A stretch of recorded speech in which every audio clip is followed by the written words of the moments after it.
بلوچستان کے شہر تربت میں تم کے رہائشی نے میڈیا آفس میں بتایا کہ ان کے سرن کن تم کے رہائشی اللہ داد ولد اللہ بخش 8 جنوری کی رات 2 بجے دبئی سے کراچی پہنچے تھے کہ کراچی ایئرپورٹ پر محکمہ صحت کراچی کے اہلکاروں کی ٹیم نے حراست میں لے کر لاپتہ کر دیا ہے کہ ان کو کرونا وائرس ہے۔ حالانکہ دبئی میں ٹیسٹ کر کے آئے ہیں، ان کا کرونا وائرس سمیت کوئی بیماری نہیں، مکمل صحت مند ہے۔ وہ 20 دنوں کے لیے چھٹیوں پر آئے ہیں۔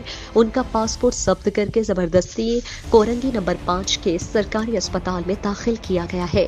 ہم وزیر اعلیٰ سندھ، صوبائی وزیر صحت اور سیکرٹری صحت سندھ نے تربت بلوچستان جانے کی اجازت دی تاکہ وہ چھٹیاں گھر والوں کے ساتھ گزار سکے، اور ہم فیملی وزیر اعلیٰ بلوچستان، صوبائی وزیر صحت سید احسان شاہ اور حلقے کا نمائندہ صوبائی وزیر حاجی اکبر آسکانی سے مطالبہ کرتے ہیں کہ ان کی جان بچانے کے لیے اپنا کردار ادا کریں، کیونکہ وہ مکمل صحت یاب ہے۔ اگر محکمہ صحت کے ڈاکٹرز کو شک ہے تو ہم انہیں اپنے گھر میں کوارنٹائن کر دیں گے۔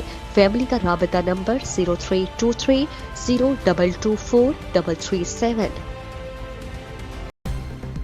مزید دلچسپ معلومات اور خبروں سے آگاہ ہونے کے لیے Gedrosia point Facebook page, Instagram, Twitter کو فالو اور یوٹیوب چینل کو سبسکرائب کریں۔ بیل آئیکن بٹن دبانا نہ بھولیں تاکہ مکران سمیت بلوچستان کی خبروں سے جڑے رہیں۔